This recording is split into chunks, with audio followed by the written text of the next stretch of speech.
C'est ça, l'esprit de la prophétie. Là où un vrai prophétique est manifeste, un seul est connu, un seul est vu, un seul est élevé. Ce n'est pas un prophète. Un prophète peut être honoré, mais c'est seul Jésus qui est glorifié. Ainsi, on doit faire attention à la limite que l'on doit trouver entre honorer et vénérer, entre honorer et adorer, entre honorer et défier.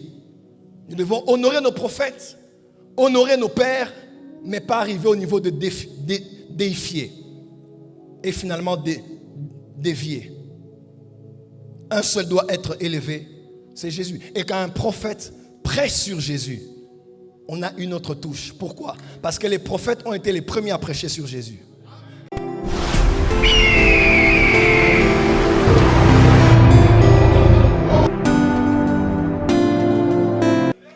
Il ne faut pas être une église dirigée par un évangéliste pour être christocentrique.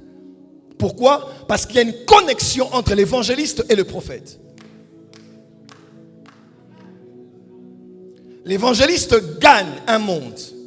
Le prophète gagne un monde.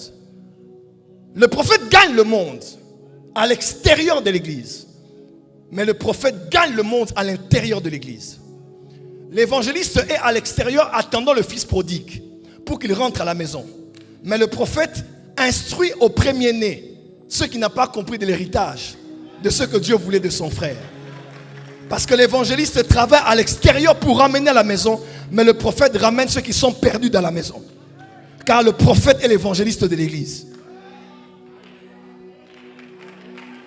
C'est ainsi qu'autant que l'évangéliste dit répentez-vous, le prophète dit aussi répentez-vous.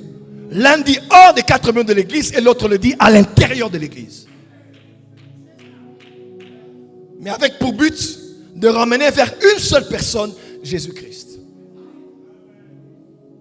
Quelqu'un a vu un prophète prêcher sur Jésus. Il dit non, toi tu es évangéliste. Tu n'es pas prophète. Écoutez-moi, le témoignage de Jésus-Christ, c'est ça l'esprit de la prophétie. Là où un vrai prophétique est manifeste, un seul est connu, un seul est vu, un seul est élevé. Ce n'est pas un prophète. Un prophète peut être honoré, mais c'est seul Jésus qui est glorifié.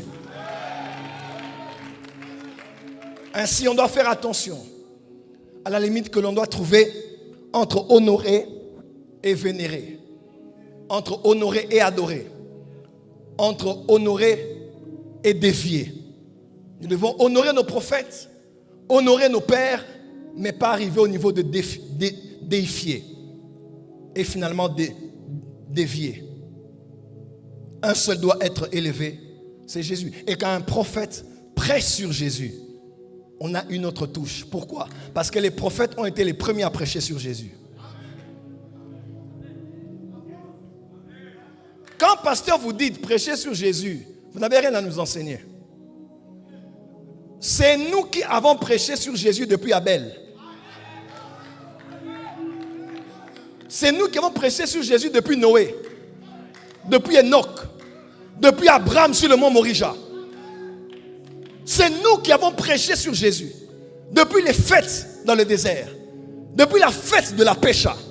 C'est nous qui avons prêché sur Jésus quand on voulait sortir de l'Égypte, les mains levées en ayant mangé la Pâque.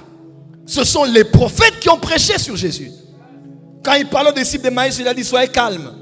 Il a commencé par la loi, par Moïse, et par les prophètes, les Névim et les Ketuvim. Il a parlé de ce qui le concernait, de ce que disaient les prophètes à son sujet. Une église prophétique est une église qui doit présenter les mystères de Christ, les mystères de Jésus. C'est ça, une église prophétique. On acclame très fort.